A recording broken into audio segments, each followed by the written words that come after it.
Shadow.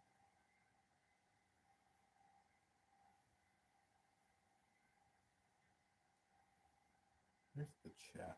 Okay.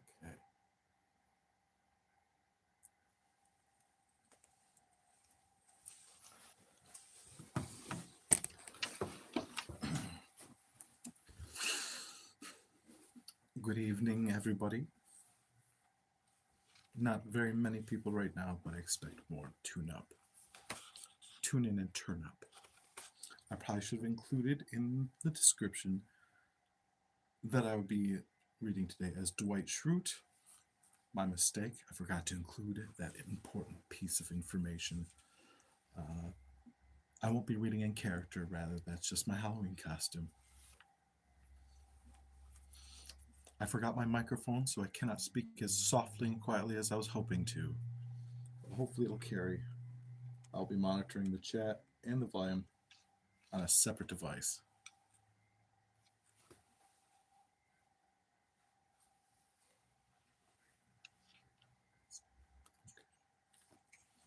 Today I'll be reading The Legend of Sleepy Hollow by Washington Irving. It is a famous short story, perfect for this time of year, famous for introducing our culture to the legend of the Headless Horseman and that of Ichabod Crane. I shouldn't end it, did I?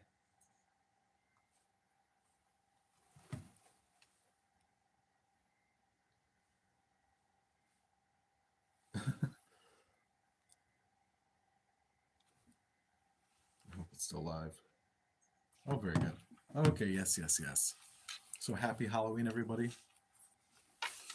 Do not have to focus intently, but if you want to play this in the background as you do dishes or house chores or any homework or anything of that sort, feel free to enjoy. I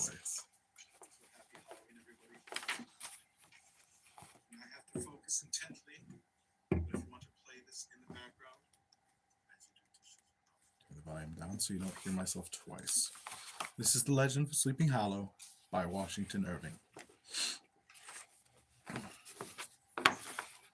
Found among the papers of the late Diedrich Knickerbocker.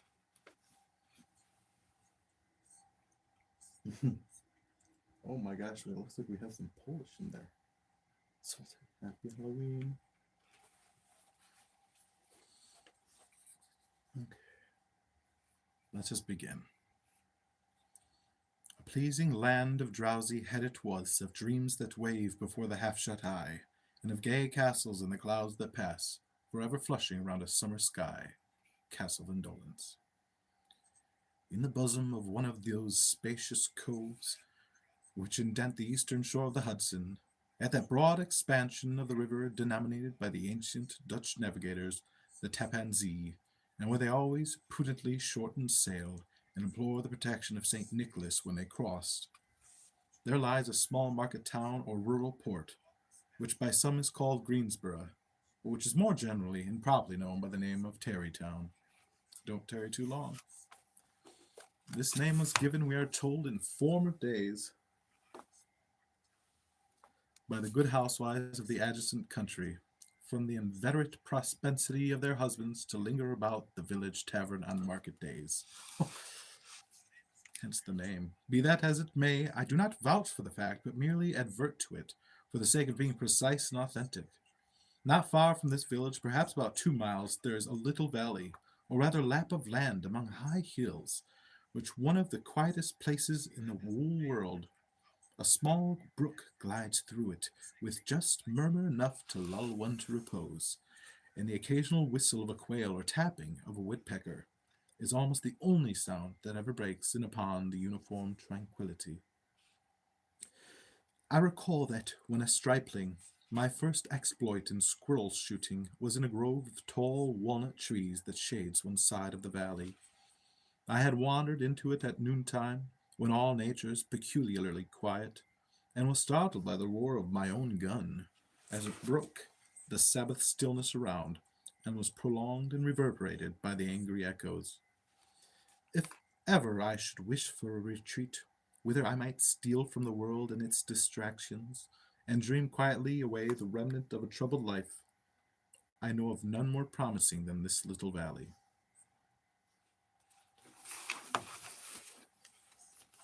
from the listless repose of the place and the peculiar character of its inhabitants, who are descendants from the original Dutch settlers, this sequestered glen has long been known by the name of Sleepy Hollow, and its rustic lads are called the Sleepy Hollow Boys throughout all the neighboring country. A drowsy, dreamy influence seems to hang over the land and to pervade the very atmosphere.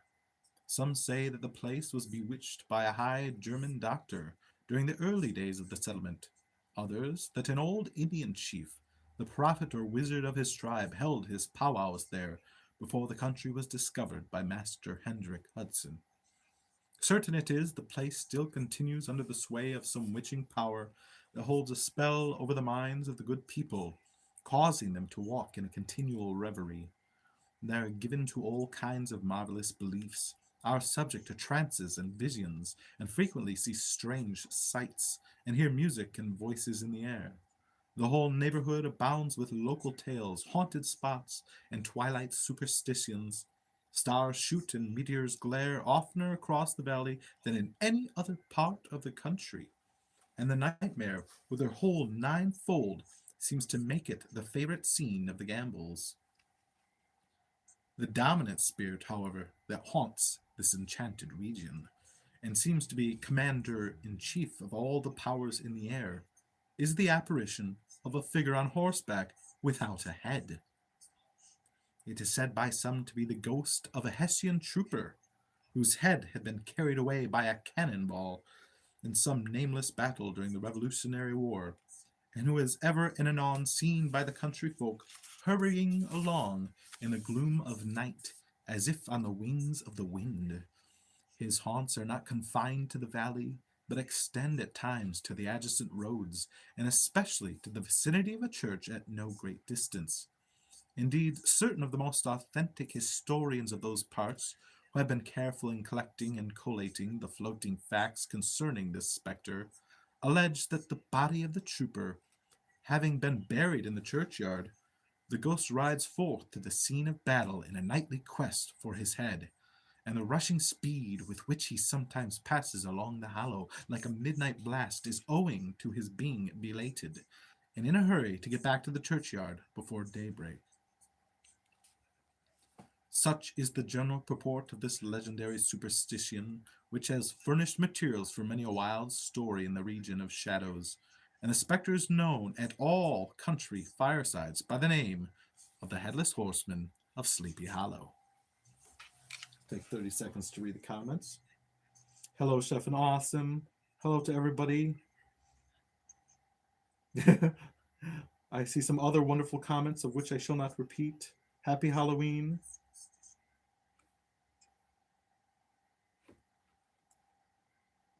And I've lost the live feed again. Okay. This is ASMR, as ASMR as I can without my microphone, reading Sleepy Hollow live on Halloween night. It is remarkable that the visionary propensity I have mentioned is not confined to the native inhabitants of the valley, but is unconsciously imbibed by every one who resides there for a time. However wide awake they may have been before they entered that sleepy region, they are sure in a little time to inhale the witching influence of the air and begin to grow imaginative, to dream dreams and see apparitions.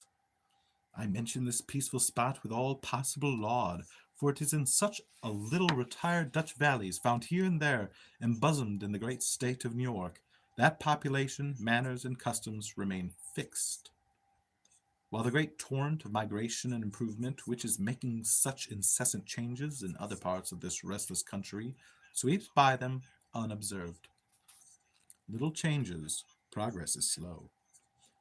They are like those little nooks of still water which border a rapid stream, where we may see the straw in bubble riding quietly at anchor or slowly revolving in their mimic harbor, undisturbed by the rush of the passing current. Though many years have elapsed since I trod the drowsy shades of Sleepy Hollow, yet I question whether I should not still find the same trees and the same families vegetating in its sheltered bosom. In this by-place of nature, there abode, in a remote period of American history, that is to say, some 30 years since, a worthy wight of the name of Ichabod Crane, who sojourned, or as he expressed it, tarried in Sleepy Hollow. For the purpose of instructing the children of the vicinity, he was a schoolmaster. He was a native of Connecticut, a state which supplies the Union with pioneers for the mind as well for the forest, and sends forth yearly its legions of frontier woodsmen and country schoolmasters. The cognomen of Crane was not inapplicable to his person. He was tall, but exceedingly lank, with narrow shoulders, long arms and legs, hands that dangled a mile of his sleeves, feet that might have served for shovels, and his whole frame most loosely hung together.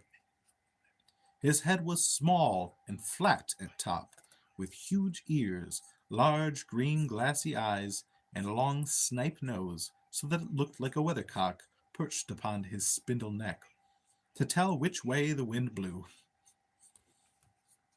To see him striding along the profile of a hill on a windy day, with his clothes bagging and fluttering about him, one might have mistaken him for the genius of famine descending upon the earth, or some scarecrow eloping from the cornfield.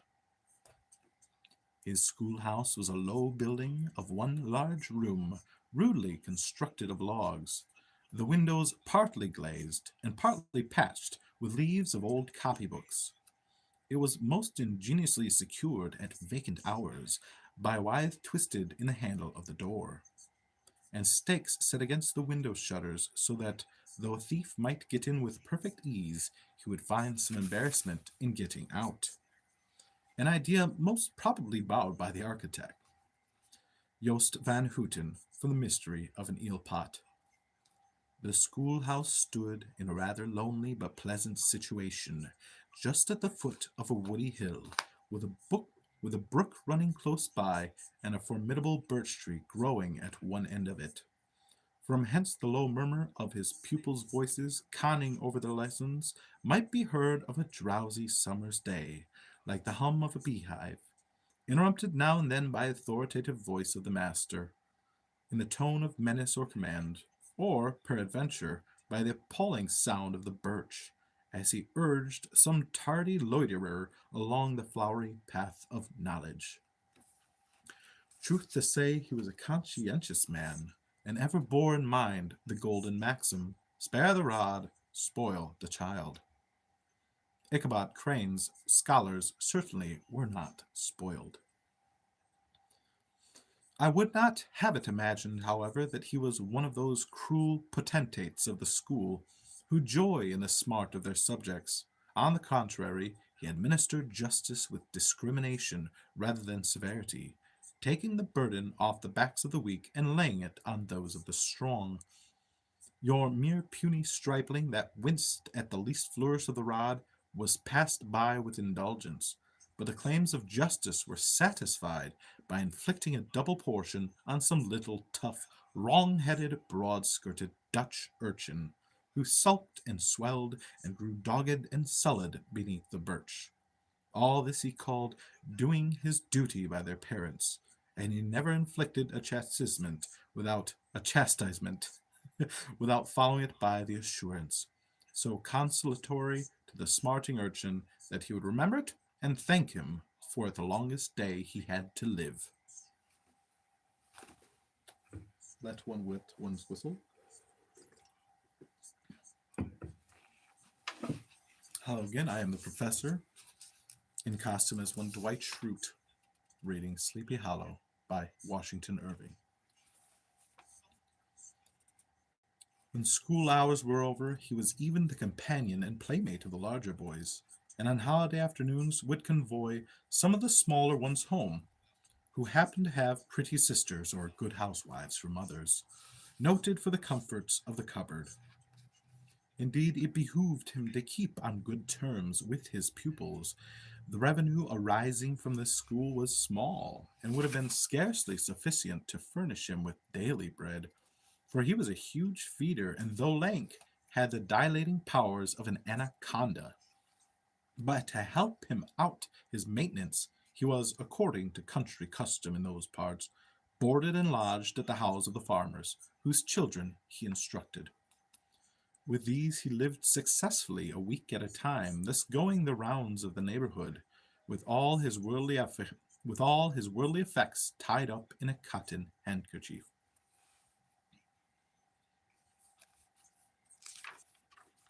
That all this might not be too onerous on the purses of his rustic patrons, who were apt to consider the costs of schooling a grievous burden, and schoolmasters as mere drones, he had various ways of rendering himself both useful and agreeable.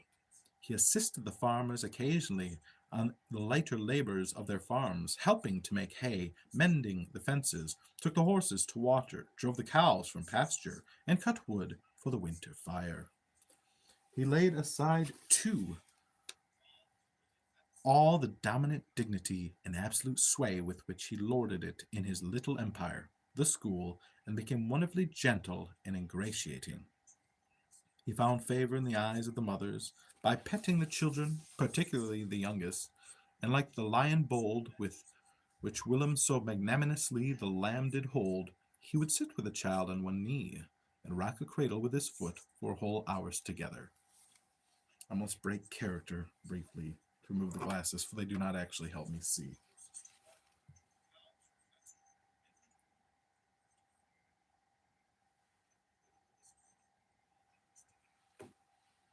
Pause briefly while I collect my voice.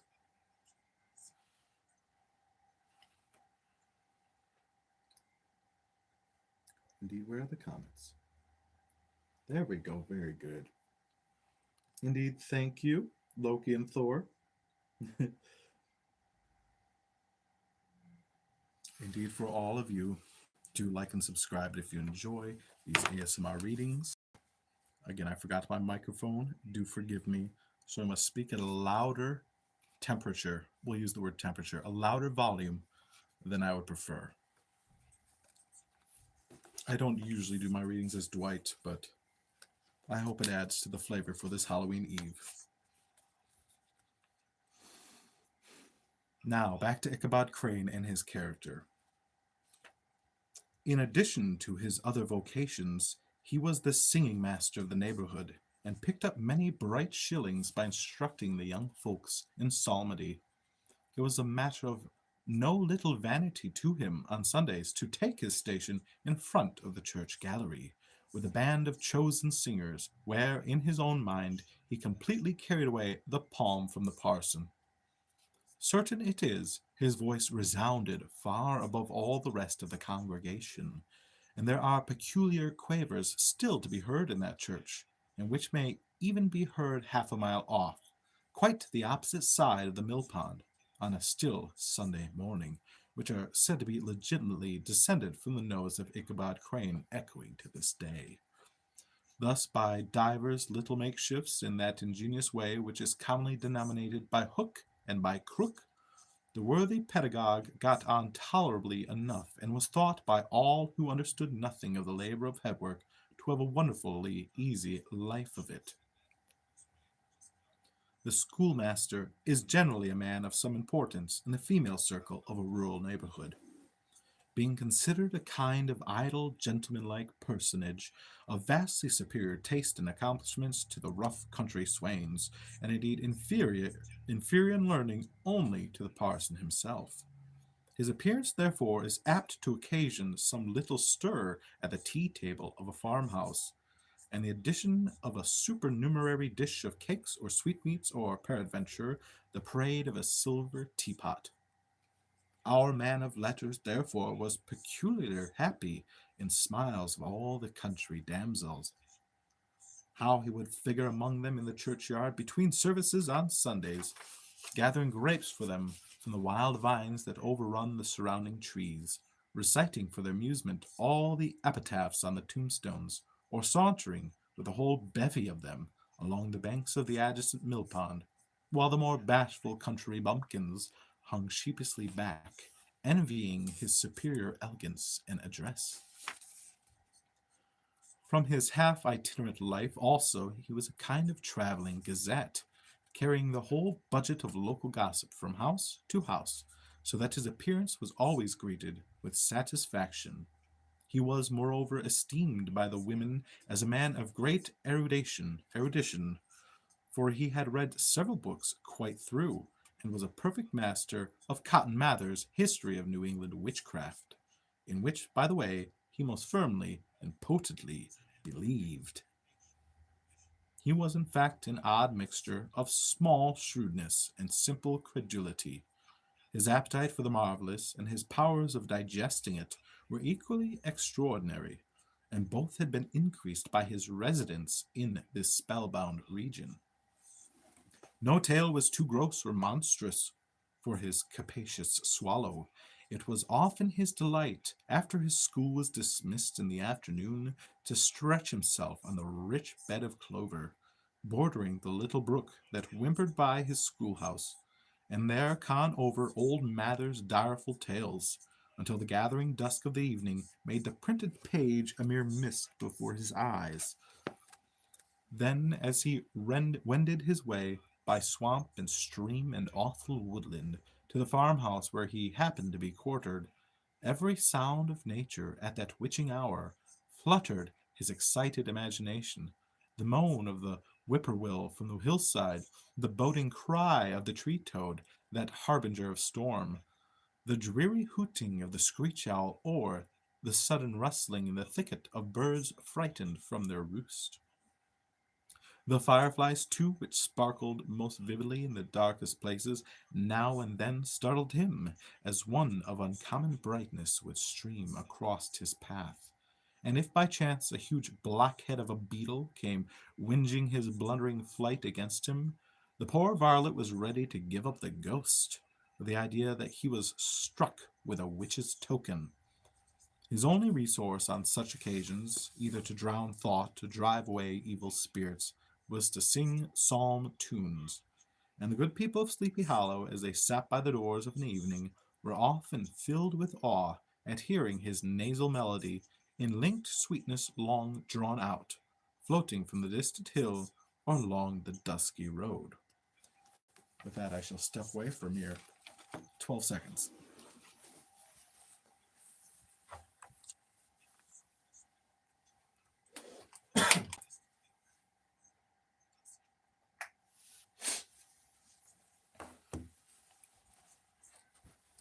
Pardon me as I clear my sinuses and once again wet the whistle.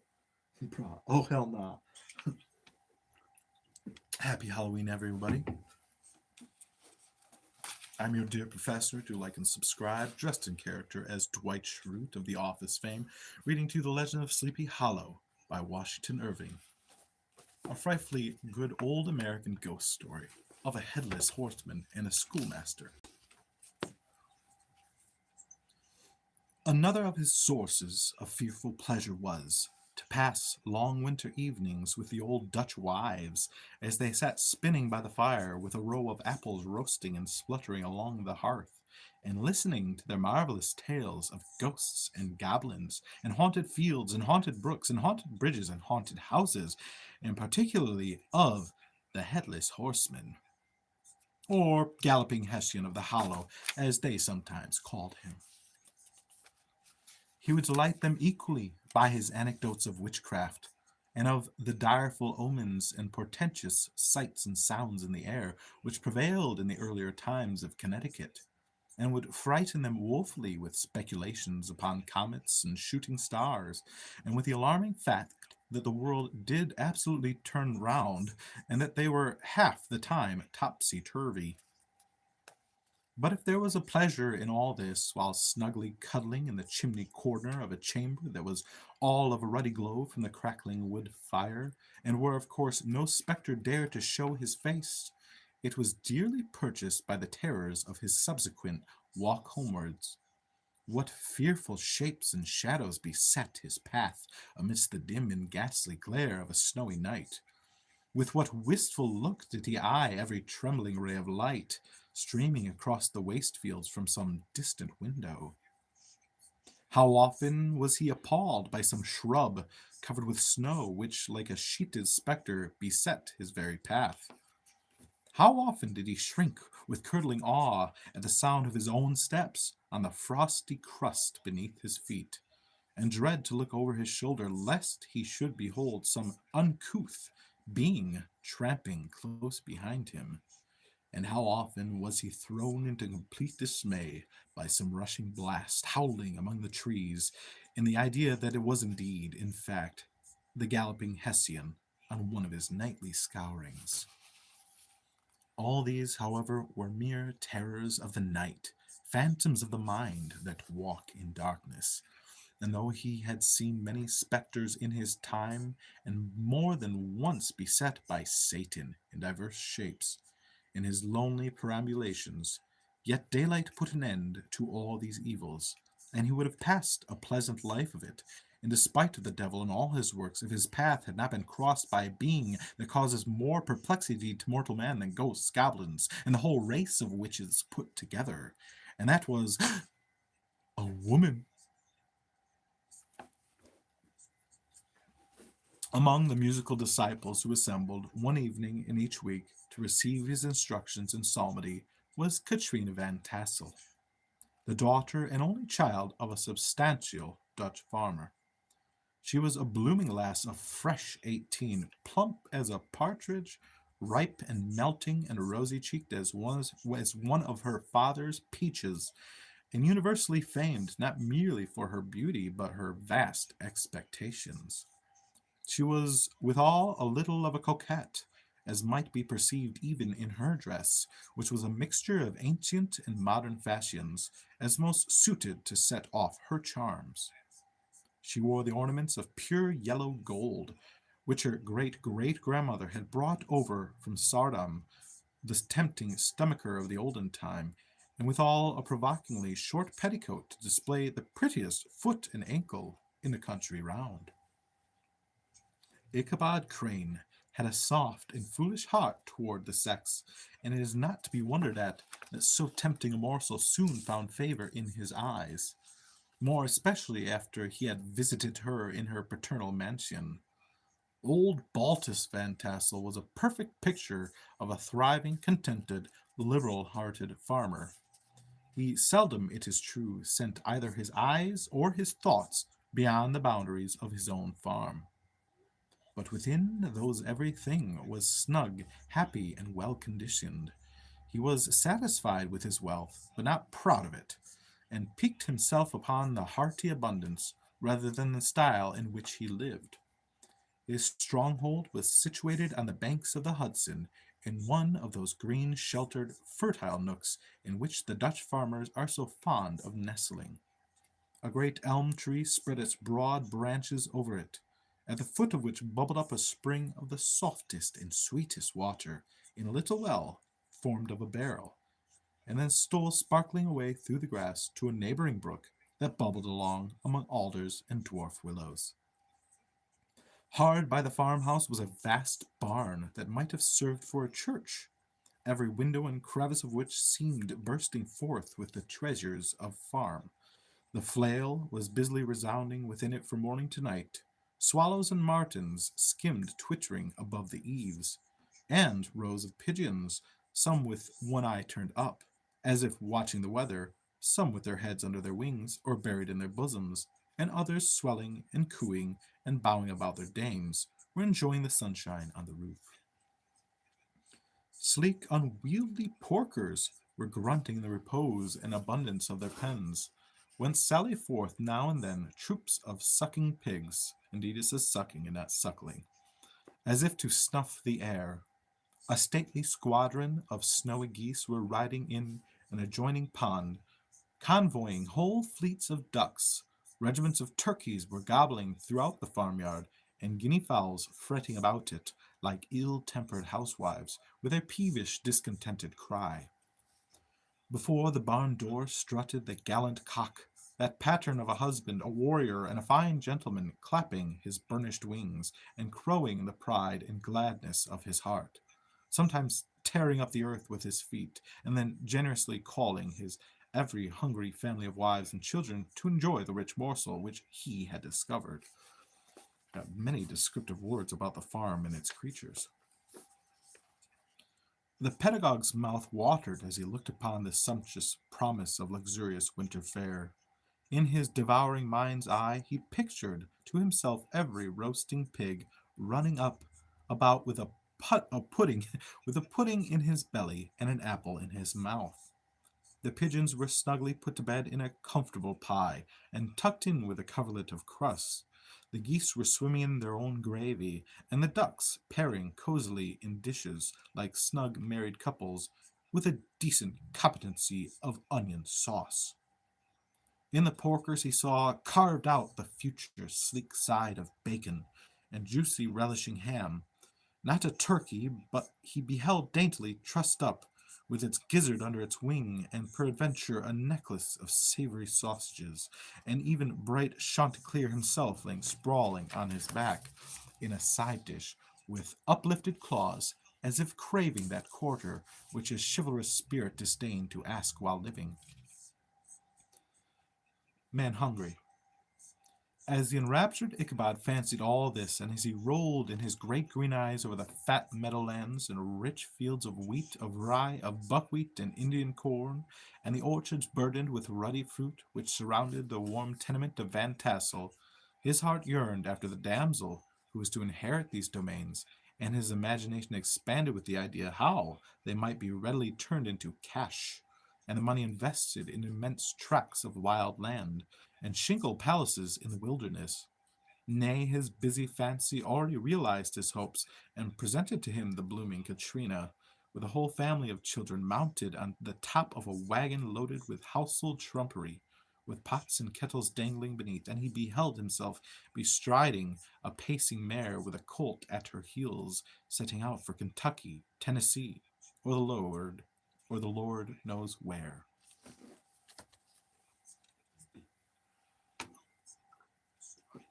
Refresh the eyes and the palate. Oh, someone made a message held for review. Okay,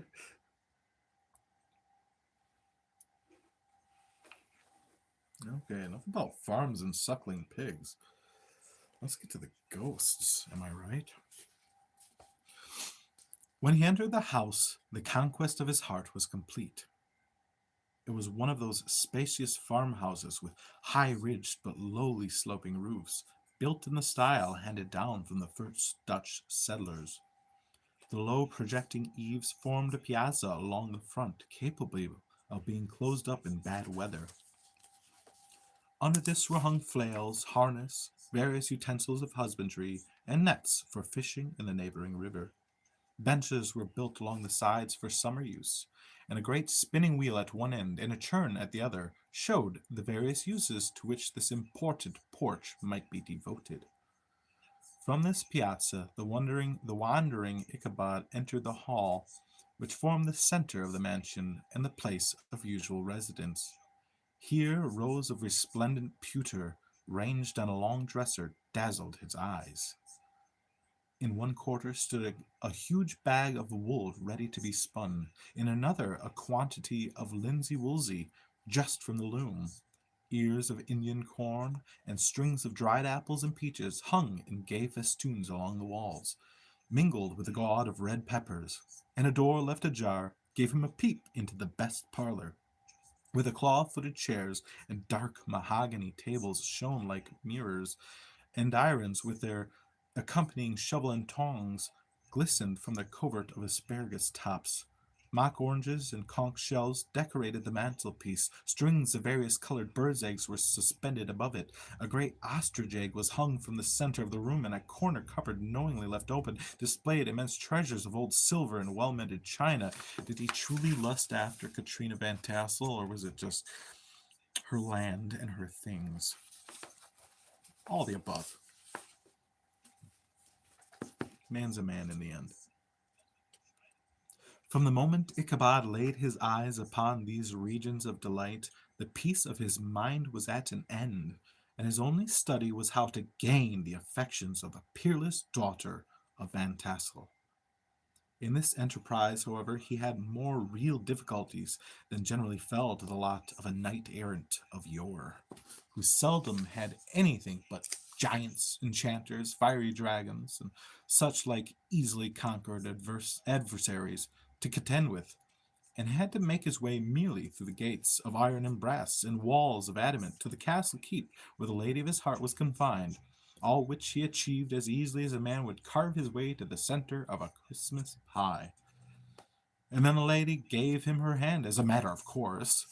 Ichabod, on the contrary, had to win his way to the heart of a country coquette, beset with a labyrinth of whims and caprices, which were forever presenting new difficulties and impediments, and he had to encounter a host of fearful adversaries of real flesh and blood, the numerous rustic admirers who beset every portal to her heart, keeping a watchful and angry eye upon each other, but ready to fly out in the common cause against any new competitor.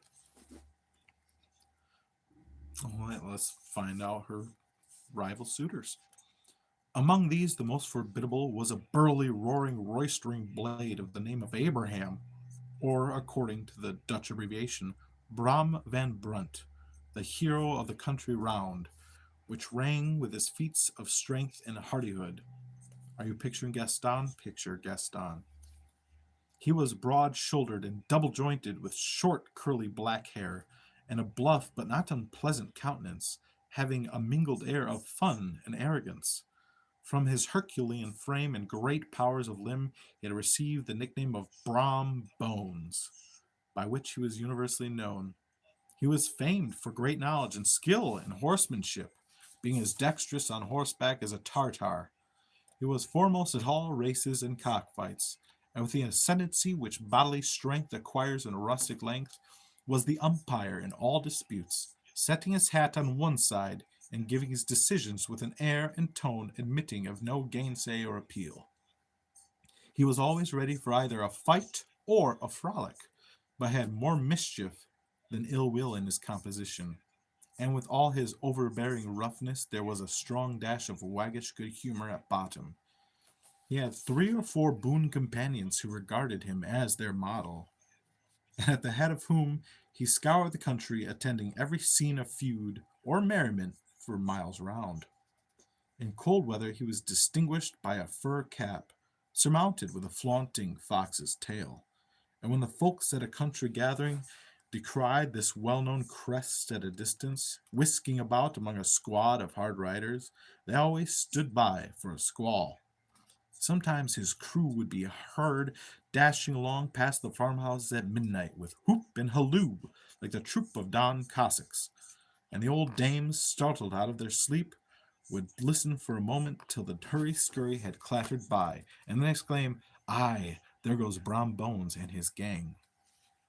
The neighbors looked upon him with a mixture of awe, admiration, and goodwill, and when any madcap prank or rustic brawl occurred in the vicinity, always shook their heads and warranted Brom Bones was at the bottom of it.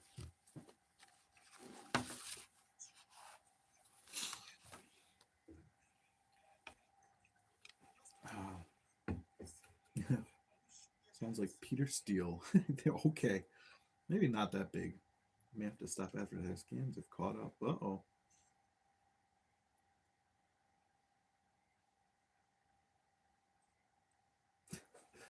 Indeed. There's more discussion in the chat about any messages that were held for review. But I think everything's been approved and we're all fine and clear.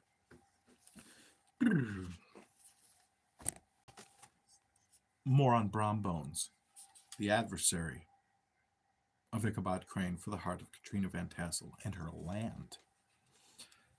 This rantable hero had for some time singled out the blooming Katrina for the object of his uncouth gallantries, and though his amorous toyings were something like the gentle caresses and endearments of a bear, yet it was whispered that she did not altogether discourage his hopes of leading him on.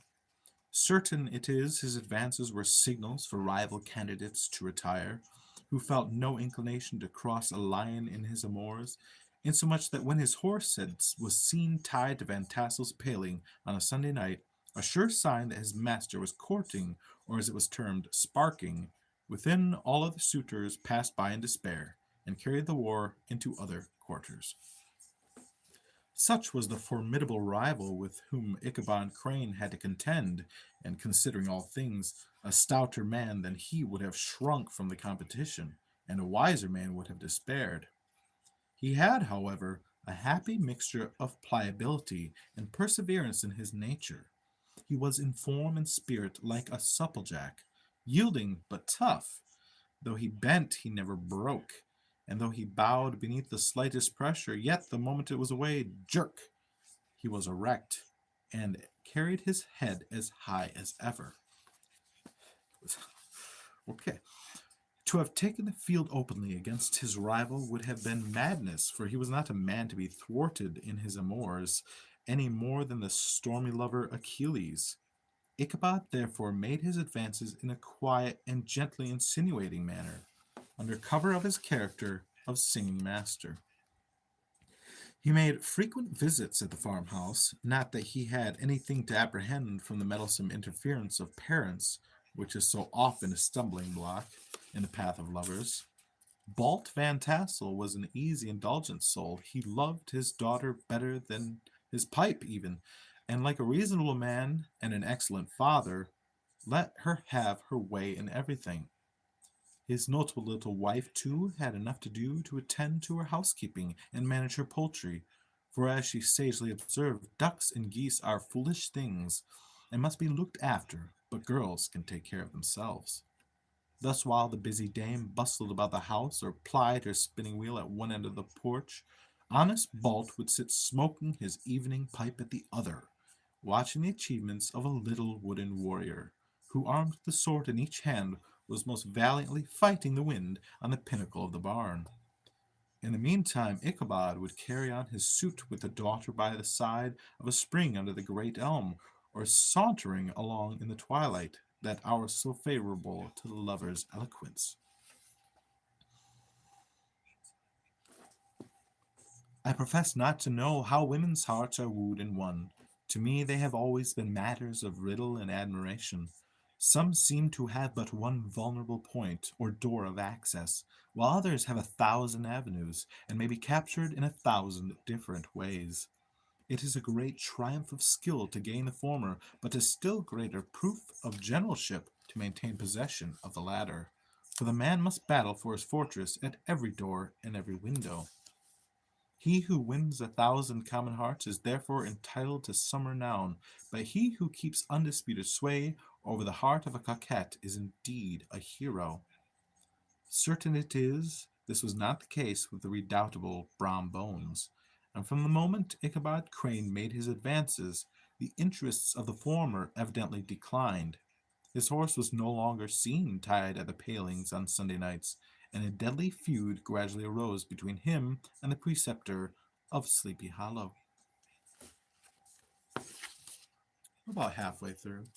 Again, we are reading Sleepy Hollow, The Legend of Sleepy Hollow by Washington Irving, the most famous old American Halloween ghost story, arguably speaking. Do chime in the comments, do like and subscribe, do leave any comment about tonight's reading. You need not watch intent, you may play it in the background as you achieve other tasks for this evening. To each their own in any matter and form to which they do.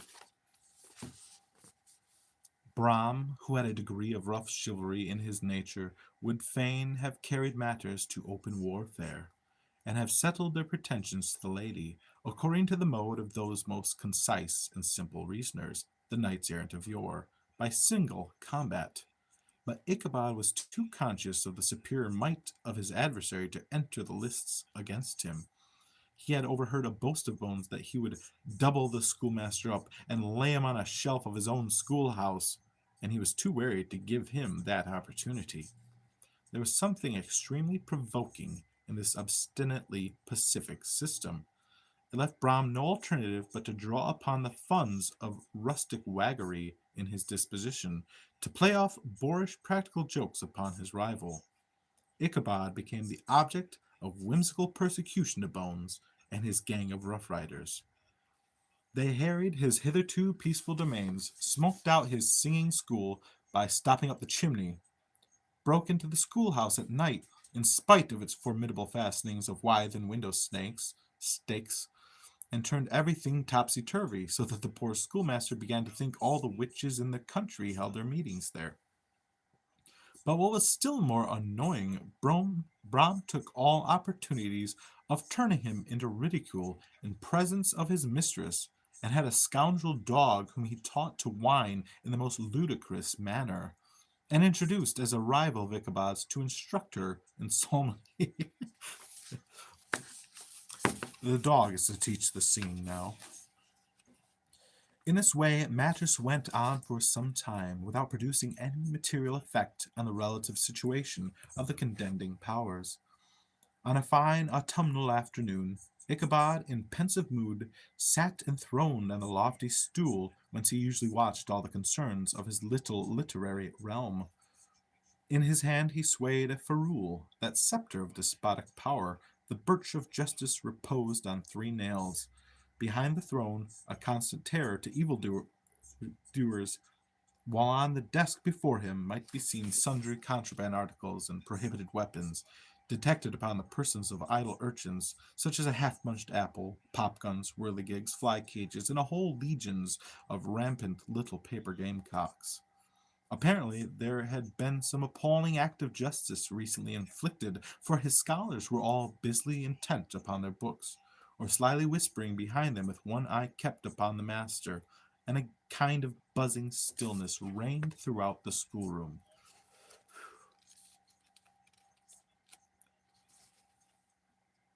We're going to have to do some short censorship here in a small moment.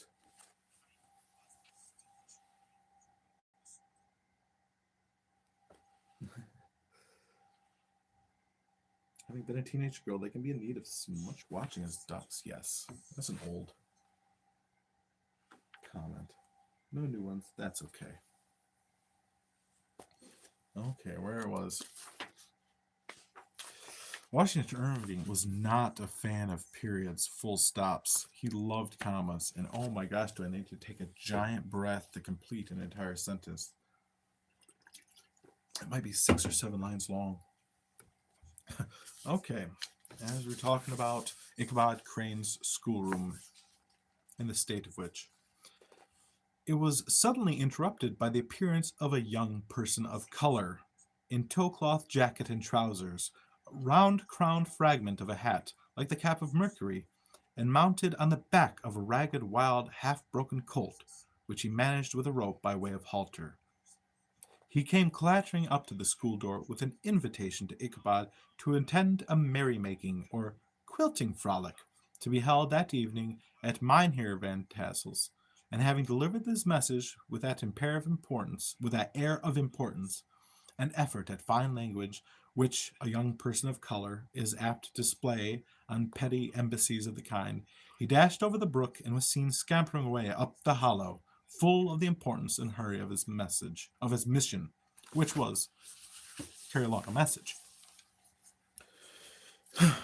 All was now bustle and hubbub in the late quiet schoolroom.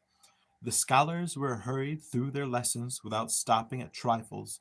Those who were nimble skipped over half with impunity, and those who were tardy had a smart application now and then in the rear to quicken their speed or help them over a tall word.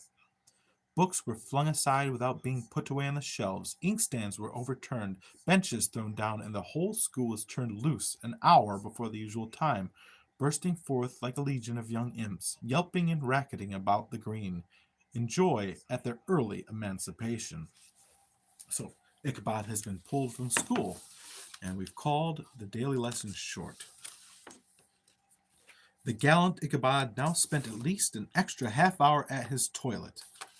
He doesn't mean on the toilet, he means at his toilet, preparing his appearance, brushing and furbishing up his best and indeed only suit of rusty black, and arranging his looks by a bit of broken looking-glass that hung up in the schoolhouse, that he might make his appearance before his mistress in the true style of cavalier. He borrowed a horse from the farmer with whom he was domiciliated, a clerical Dutchman of the name of Hans van Ripper, and thus gallantly mounted, issued forth like a knight-errant in quest of adventures.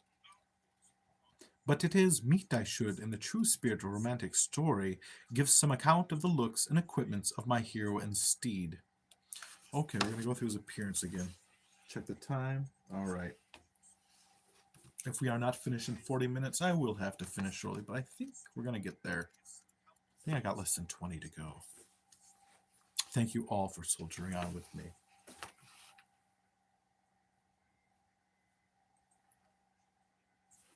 Okay. Oh, my head keeps getting cut off. Like the headless horseman. I'll hunker down so as to keep my neck upon my shoulders. Okay. Anyways, the appearance. Where did I leave off? Give some account. Look, okay. The animal he bestrode was a broken down plow horse that had outlived almost everything but his viciousness. He was gaunt and shagged, with a ewe neck and a head like a hammer. His rusty mane and tail were tangled and knotted with burrs. One eye had lost its pupil and was glaring and spectral, but the other had the gleam of a genuine devil in it. Still, he must have had fire and metal in his day, if we may judge from the name he bore of Gunpowder. The horse's name is Gunpowder. He had in fact been a favorite steed of his master's, the choleric Van Ripper, who was a furious rider and had infused very probably some of his own spirit into the animal, for old and broken down as he looked, there was more of the lurking devil in him than in any young filly in the country. Ichabod was a suitable figure for such a steed. He rode with short stirrups which brought his knees nearly up to the pommel of his saddle. His sharp elbows stuck out like a grasshopper's. He carried his whip perpendicularly in his hand like a scepter, and as his horse jogged on, the motion of his arms was not unlike the flapping of a pair of wings. A small wool hat rested on the top of his nose, for so his scanty strip of forehead might be called, and the skirts of his black coat fluttered out almost to the horse's tail. Such was the appearance of Ichabod and his steed as they shambled out of the gate of Hans Van Ripper, and it was altogether such an apparition as is seldom to be met with in broad daylight. It was, as I have said, a fine autumnal day, as we are experiencing now in northern Michigan, greetings from which, thank you for meeting me. The sky was clear and serene, and nature wore that rich and golden livery with which we always associate with the idea of abundance. The forests had put on their sober brown and yellow, while some trees of the tenderer kind had been nipped by the frosts into brilliant dyes of orange, purple, and scarlet. Streaming files of wild ducks began to make their appearance high in the air. The bark of the squirrel might be heard from the groves of beech and hickory nuts, and the pensive whistle of the quail at intervals from the neighboring stubble field. I have never referred to the sound made by squirrels a bark, but so be it. The small birds were taking their farewell banquets. In the fullness of the revelry, they fluttered, chirping and frolicking, from bush to bush and tree to tree, capricious from the very profusion and variety around them. There was the honest cock-robin, the favorite game of stripling sportsmen, that being 12-year-olds with guns, with its loud, querulous note, and the twittering blackbirds flying in sable clouds, and the golden-winged woodpecker with his crimson crest, his broad black gorget, and splendid plumage, and the cedar bird with its red-tipped wings and yellow-tipped tail, and its little Montreal cap of feathers, and the blue jay, that noisy coxcomb in his gay light blue coat, and white underclothes, screaming and chattering, nodding and bobbing and bowing, and pretending to be on good terms with every songster of the grown. That is a page about birds, just describing the birds. Nathan Tolkien did it bad with the trees. As Ichabod jogged slowly on his way, his eye, ever open to every symptom of culinary abundance, ranged with delight over the treasures of jolly autumn. On all sides he beheld vast stores of apples, some hanging in oppressive opulence on the trees, some gathered into baskets and barrels for the market, others heaped up in rich piles for the cider press. Farther on he beheld great fields of Indian corn with its golden ears peeping from their leafy coverts, and holding out the promise of cakes and hasty pudding, and the yellow pumpkins lying beneath them, turning up their fair round bellies to the sun, and giving ample prospects of the most luxurious of pies. And anon he passed the fragrant buckwheat fields, breathing the odor of the beehive, and as he beheld them, soft anticipation stole over his mind of dainty slapjacks, I'm guessing flapjacks, pancakes, well buttered and garnished with honey or treacle by the delicate little dimpled hand of Katrina Van Tassel. Finally, we're back on the case of the woman. I forgot she was in this. Thus, feeding his mind with many sweet thoughts and sugared suppositions, he journeyed along the sides of a range of hills which look out upon some of the goodliest scenes of the mighty Hudson. The sun gradually wheeled his broad disk down into the west. The wide bosom of the Tappan Zee lay motionless and glassy, except that here and there a gentle undulation waved and prolonged the blue shadow of the distant mountain. A few amber clouds floated in the sky, and without a breath of air to move them. The horizon was of a fine golden tint, changing gradually into a pure apple green, and from that into the deep blue of the mid-heavens. A slanting ray lingered on the woody crests of the precipices that overhung some parts of the river, giving greater depth to the dark gray and purple of their rocky sides. A sloop was loitering in the distance, dropping slowly down with the tide, her sail hanging uselessly against the mast. And as the reflection of the sky gleamed along the still water, it seemed as if the vessel was suspended in the air. It was toward evening that Ichabod arrived at the castle of Herr Van Tassel. I think he rhymed that on purpose. I don't believe he lived in a castle.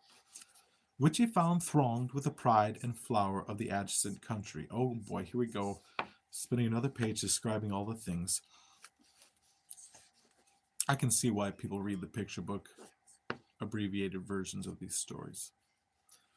Old farmers, a spare leathern-faced round in homespun coats and breeches, blue stockings, huge shoes, and magnificent pewter buckles, their brisk, withered little dames in close-crimped caps, long-waisted short gowns, homespun petticoats with scissors and pincushions and gay calico pockets hanging on the outside, buxom lasses almost as antiquated as their mothers, excepting where a straw hat, a fine ribbon, or perhaps a white frock gave symptoms of city innovation.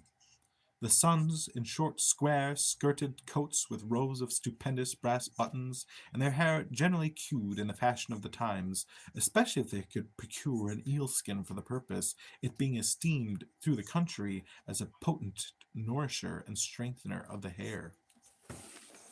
Quite a busy party. Brom Bones, however, was the hero of the scene, having come to the gathering on his favorite steed, Daredevil, a creature like himself, full of mettle and mischief, and which no one but himself could manage.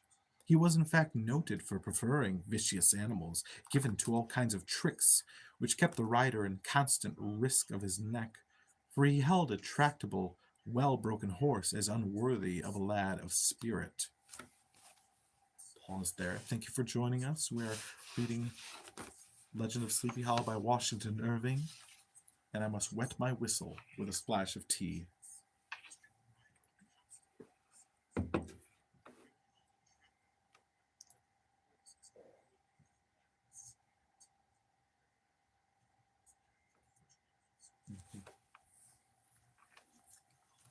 There seems to be a comment war in the comments. See who can comment the most. Look at y'all go.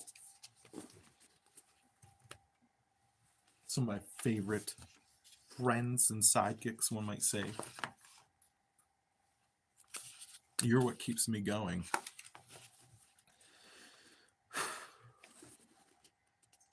Okay, we have 4 watching now. Very good. Okay. Let me clear my throat so I may continue. Fain would I pause to dwell upon the world of charms that burst upon the enraptured gaze of my hero, as he entered the stately parlor of Van Tassel's mansion. So it's practically a castle. Not those of the bevy of buxom laxes, with their luxurious display of red and white, but the ample charms of a genuine Dutch country tea table in the sumptuous time of autumn. Oh boy, here we go. We're going to describe all the food now. Get ready. Buckle in. Such heaped up platters of cakes of various and almost indescribable kinds, known only to experienced Dutch housewives, of course. There was the doughty donut, the tender olykoek, and the crisp and crumbling cruller, sweet cakes and short cakes, ginger cakes and honey cakes, and a whole family of cakes. And there were the apple pies and peach pies and pumpkin pies, besides slices of ham, not a dessert, and smoked beef, and moreover delectable dishes of preserved plums and peaches and pears, and quinces, not to mention broiled shad, and roasted chickens, together with bowls of milk and creamed, all mingled higgledy-piggledy, pretty much as I have enumerated them, with a motherly teapot sending up its clouds of vapour from the midst. Heaven bless the mark! I want breath and time to discuss this banquet as it deserves, you have, and I am too eager to get on with my story. Happily, Ichabod Crane was not in so great a hurry as his historian, but did ample justice to every dainty. He was a kind and thankful creature, Ichabod, whose heart dilated in proportion as his skin was filled with good cheer, and whose spirits rose with eating as some men's do with drink. He could not help, too, rolling his large eyes round him as he ate, and chuckling with the possibility that he might one day be lord of all this scene of almost unimaginable luxury and splendor. Then he thought how soon he'd turn his back upon the old schoolhouse, snap his fingers in the face of Hans Van Ripper and every other niggardly patron, and kick any itinerant pedagogue out of the doors that should dare call him comrade. Old Baltus Van Tassel moved about him among his guests with a face dilated with content and good humor and content creation, round and jolly as the harvest moon itself. His hospitable attentions were brief but expressive, being confined to a shake of the hand, a slap on the shoulder, a loud laugh, and a pressing invitation to fall to and help themselves. And now the sound of the music from the common room or hall summoned to the dance. The musician was an old gray-headed person of color, who had been the itinerant orchestra of the neighborhood for more than half a century. His instrument was as old and battered as himself. The greater part of the time he scraped on 2 or 3 strings at best, accompanying every movement of the bow with a motion of the head, bowing almost to the ground, and stamping with his foot whenever a fresh couple were to start. Ichabod prided himself upon his dancing as much as upon his vocal powers.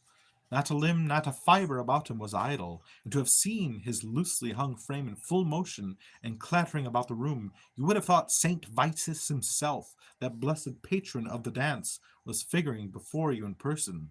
He was the admiration of all the persons of color, who, having gathered of all ages and sizes from the farm and the neighborhood, stood forming a pyramid of shining black faces at every door and window, gazing with delight at the scene, rolling their white eyeballs, is there any other kind, and showing grinning rows of ivory from ear to ear.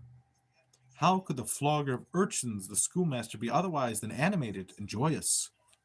The lady of his heart was his partner in the dance, no less, and smiling graciously in reply to all his amorous oglings, while Brom Bones, that old bastard Brom Bones, sorely smitten with love and jealousy, sat brooding by himself in one corner, old brooding Brom Bones. When the dance was at an end, Ichabod was attracted to a knot of the sager folks, who, with old Van Tassel himself, sat smoking at one end of the piazza, gossiping over former times, and drawing out long stories about the war. This neighborhood, at the time of which I'm speaking, was one of those highly favored places which abound with chronicle and great men. The British and American line had run near it during the war. It had therefore been the scene of marauding and infested with refugees, cowboys, and all kinds of border chivalry. Just sufficient time had elapsed to enable each storyteller to dress up his tale with a little becoming fiction, and in the indistinctness of his recollection to make himself the hero of every exploit. There was the story of Dafu Martling, a large blue-bearded Dutchman, who had nearly taken a British frigate with an old iron 9-pounder from a mud breastwork, only that his gun burst at the sixth discharge. How inconvenient. And there was an old gentleman who shall be nameless, being too rich a mynheer to be lightly mentioned, who, in the battle of White Plains, being an excellent master of defence, parried a musket ball with a small sword, insomuch that he absolutely felt it whiz round the blade and glance off at the hilt, in proof of which he was ready at any time to show the sword with the hilt a little bent. There were several more that had been equally great in the field, not one of whom but was persuaded that he had considerable hand in bringing the war to a happy termination. He did it himself, they each did it themselves, alone, single-handedly. But all these were nothing to the tales of ghosts and apparitions that succeeded. The neighborhood is rich in legendary treasures of the kind. Local tales and superstitions thrive best in these sheltered, long-settled retreats, but are trampled underfoot by the shifting throng that forms the population of most of our country places.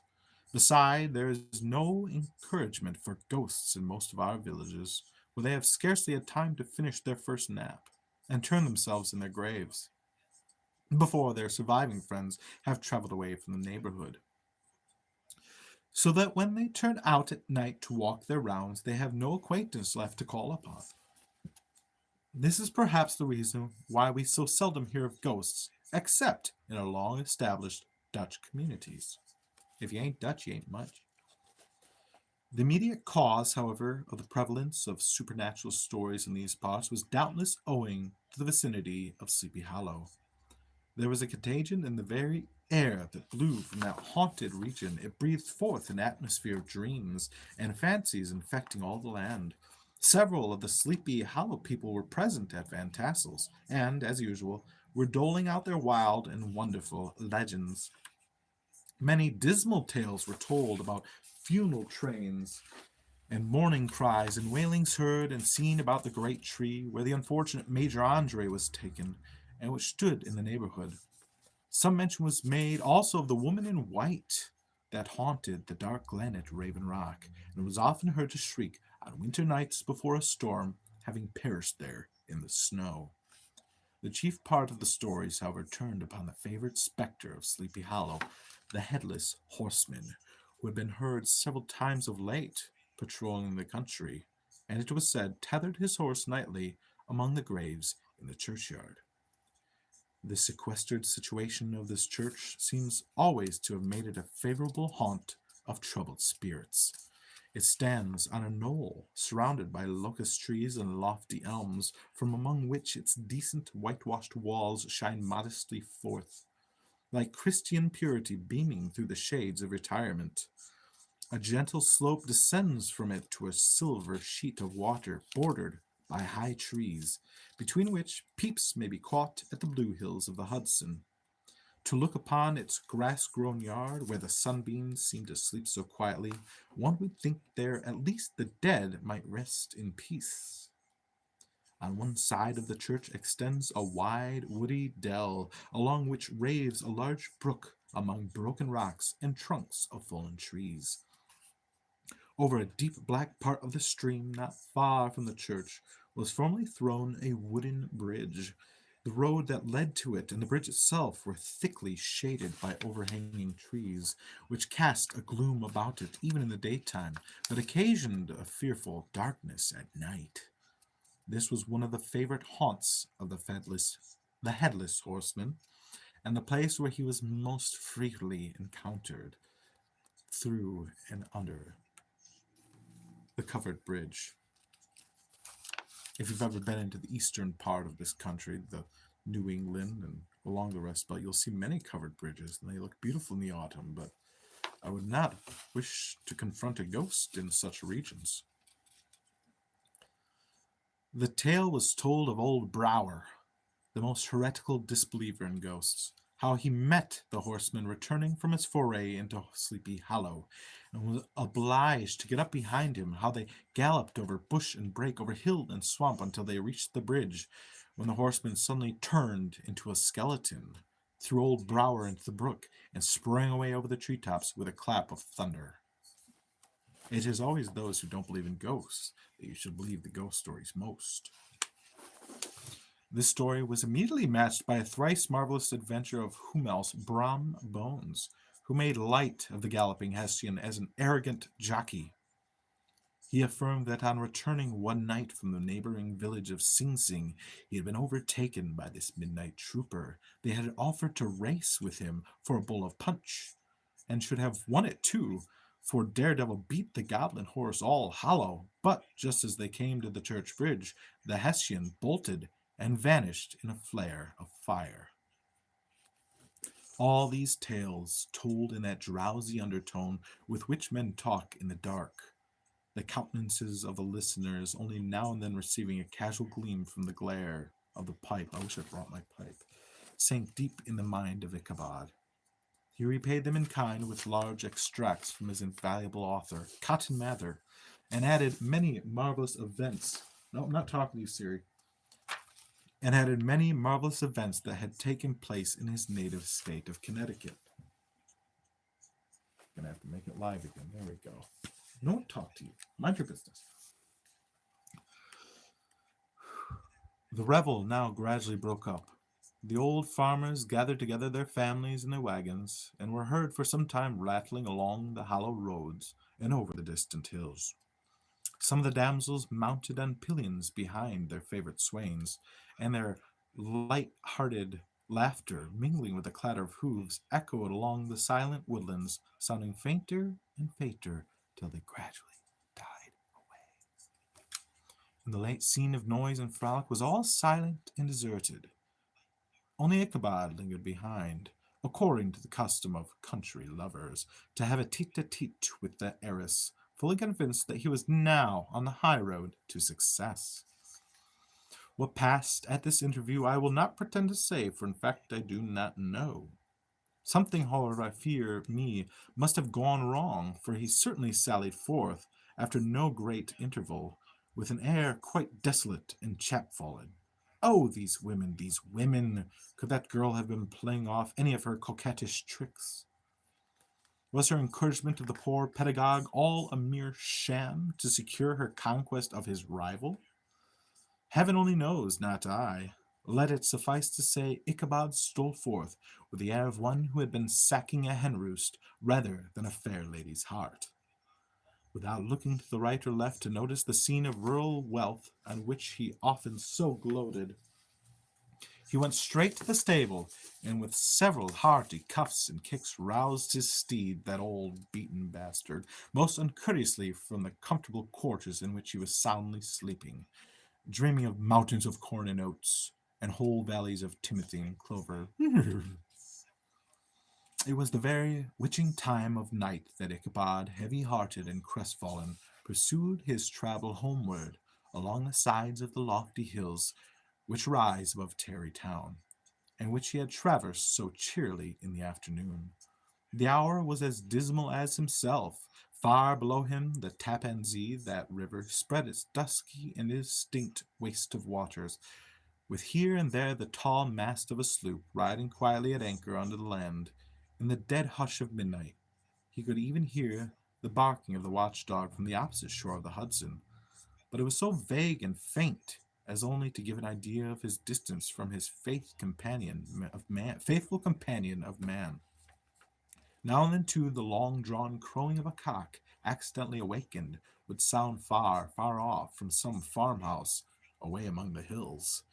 No signs of life occurred near him, but occasionally the melancholy chirp of a cricket, or perhaps the guttural twang of a bullfrog. I love that sound in summer. From a neighboring marsh, as if sleeping uncomfortably and turning suddenly in his bed. Never heard a bullfrog in the fall, though, in the autumn time. Comment below if you've experienced otherwise. All the stories of ghosts and goblins that he had heard in the afternoon now came crowding upon his recollection. He was alone, he was in the dark. The night grew darker and darker. The stars seemed to sink deeper in the sky, and driving clouds occasionally hid them from his sight. He had never felt so lonely and dismayed. He was, moreover, approaching the very place where many of the scenes of ghost stories had been laid.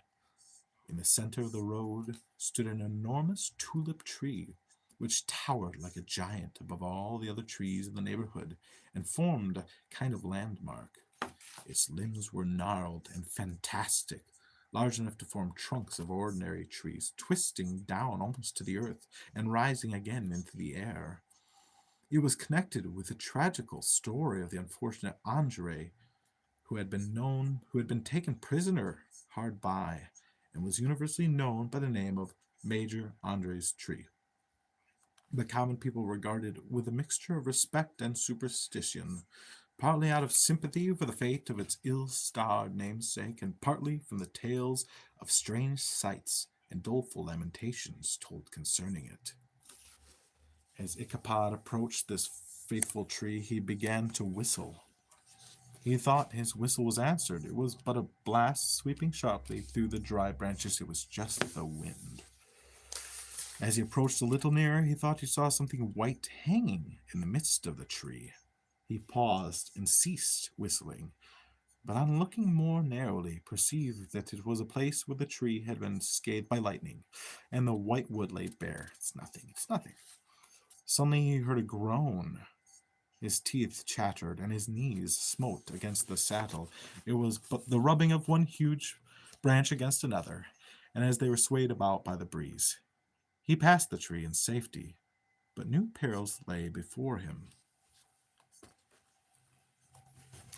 About 200 yards from the tree, a small brook crossed the road and ran into a marshy and thickly wooded glen, known by the name of Wiley's Swamp.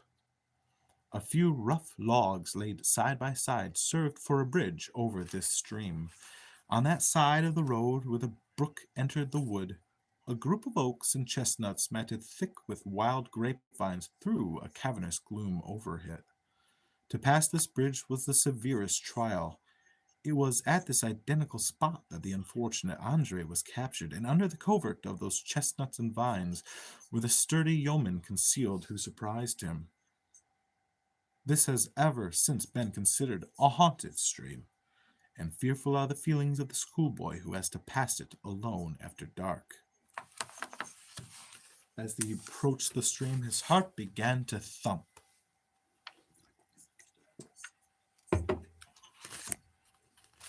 He summoned up, however, all his resolution, gave his horse half a score of kicks in the ribs, and attempted to dash briskly across the bridge. But instead of starting forward, the perverse old animal made a lateral movement and ran broadside against the fence. Ichabod, whose fears increased with delay, jerked the reins on the opposite side and kicked lustily with the contrary foot. It was all in vain. His steed started, it is true, but it was only to plunge to the opposite side of the road into a thicket of brambles and alder bushes. The schoolmaster now bestowed both whip and heel upon the starveling ribs of old Gunpowder, who dashed forward, snuffling and snorting, but came to a stand just by the bridge, with a suddenness that had been nearly sent his rider sprawling over his head. Just at this moment, a splashy tramp by the side of the bridge caught the sensitive ear of Ichabod. In the dark swamp of the grove, on the margin of the brook, he beheld something huge, misshapen, black, and towering. It stirred not, but seemed gathered up in the gloom, like some gigantic monster ready to spring upon the traveler. The hair of the affrighted pedagogue rose upon his head with terror. What was to be done? To turn and fly was now too late. And besides, what chance was there of escaping ghost or goblin, if such it was, to which could ride upon the wings of the wind? Summoning up, therefore, a show of courage, he demanded in stammering answers, Who are you?" He received no reply. He repeated his demand in a still more agitated voice, Who is it?" Still there was no answer. Once more he cudgeled the sides of the inflexible gunpowder, and shutting his eyes, broke forth with involuntary fervor into a psalm tune. Just then the shadowy object of alarm put itself in motion, and with a scramble and a bound stood at once in the middle of the road. Though the night was dark and dismal, yet the form of the unknown might now in some degree be ascertained. He appeared to be a horseman of large dimensions, and mounted on a black horse of powerful frame. He made no offer of molestation or sociability, but kept aloof on one side of the road, jogging along on the blind side of old Gunpowder, who had now got over his fright and waywardness. Ichabod, who had no relish for the strange midnight companion, and bethought himself the adventure of Brom Bones with the galloping Hessian, now quickened his steed in hopes of leaving him behind. The stranger, however, quickened his horse to an equal pace. Ichabod pulled up and fell into a walk, thinking to lag behind. The other did the same. His heart began to sink within him. He endeavored to resume his psalm tune, but his parched tongue clove to the roof of his mouth, and he could not utter a stave. There was something in the moody and dogged silence of this pertinacious companion that was mysterious and appalling. It was soon fearfully accounted for. On mounting a rising ground, which brought the figure of his fellow traveler in relief against the sky, gigantic in height and muffled in a cloak, Ichabod was horror-struck on perceiving that he was indeed headless. But his horror was still more increased on observing that the head, which should have rested on his shoulders, was carried before him on the pommel of his saddle. His terror rose to desperation. He rained a shower of kicks and blows upon Gunpowder, hoping that a sudden movement to give his companion the slip, but the spectre started full jump with him. Away then they dashed, through thick and thin, stones flying and sparks flashing at every bound. Ichabod's flimsy garments fluttered in the air, and he stretched his long, lank body over his horse's head in the eagerness of his flight. They had now reached the road which turns off to Sleepy Hollow, but Gunpowder, who seemed possessed with a demon, instead of keeping up to it, made an opposite turn and plunged headlong downhill to the left. This road leads through a sandy hollow shaded by trees for about a quarter of a mile, where it crosses the bridge famous in Goblin's story, and just beyond swells the green knoll on which stands the whitewashed church. As yet the panic of the steed had given his unskilful rider an apparent advantage in the chase, but just as he had got halfway through the hollow, the girths of the saddle gave way, and he felt it slipping from under him. He seized it by the pommel and endeavored to hold it firm, but in vain. Had just time to save himself by clasping old Gunpowder tight round the neck when the saddle fell to the earth, and he heard it trampled underfoot by his pursuer. For a moment the terror of Hans Van Ripper's wrath passed across his mind, for it was his Sunday saddle, but this was no time for petty fears. The goblin was hard on his haunches, and, unskilful rider that he was, he had much ado to maintain his seat, sometimes slipping on one side, sometimes on another, and sometimes jolted on the high ridge of his horse's backbone, with a violence that he verily feared would cleave him asunder. An opening in the trees now cheered him with the hopes that the church bridge was at hand. The wavering reflection of a silver star in the bosom of the brook told him that he was not mistaken. He saw the walls of the church dimly glaring through under the trees beyond. Oh, safety, almost at last. He recollected the place where Brom Bones's ghostly competitor had disappeared. If I could just reach the bridge, thought Ichabod, I am safe. But then he heard the black steed panting and blowing close behind him. He even fancied that he had felt his hot breath. Another convulsive kick in the ribs, and old Gunpowder sprang upon the bridge. He thundered over the resounding planks. He gained the opposite side, and now Ichabod cast a look behind to see if his pursuer should vanish, according to the rule, in a flash of fire and brimstone. Just then he saw the goblin rising in his stirrups, and in the very act of hurling his head at him. Ichabod endeavored to dodge the horrible missile, but too late. It encountered his cranium, hit him in the head with a tremendous crash. He was tumbled headlong into the dust, and Gunpowder, the black steed, and the goblin rider passed by all of them like a whirlwind. The next morning the old horse was found without his saddle, and with the bridle under his feet, soberly cropping the grass at his master's gate. Ichabod did not make his appearance at breakfast. Dinner hour came, but no Ichabod. The boys assembled at the schoolhouse and strolled idly by about the banks of the brook, but no schoolmaster. Hans Van Ripper now began to feel some uneasiness about the fate of poor Ichabod and his saddle. An inquiry was set on foot, and after diligent investigation they came upon his traces. In one part of the road leading to the church was found the saddle, trampled in the dirt, the tracks of horses' hoofs deeply dented in the road, and evidently at furious speed, were traced to the bridge, beyond which, on the bank of a broad part of the brook, where the water ran deep and black, was found the hat of the unfortunate Ichabod, and close beside it, not a head, but a mere shattered pumpkin. They searched the brook, but could not find the schoolmaster. Van Ripper, as executor of his estate, examined the bundle which contained all his worldly effects. They consisted of 2 shirts and a half, a bunch of old clothes, an old Bible, some razors, a pair of corduroy small clothes, a book of psalm tunes, and a broken pitch pipe. The books and the furniture of the schoolhouse, they belonged to the community, except Cotton Mather's History of Witchcraft, a New England Almanac, and a book of dreams and fortune-telling, in which last was a sheet of foolscap, much scribbled and blotted, and several fruitless attempts to make a copy of verses in honor of the heiress of Van Tassel.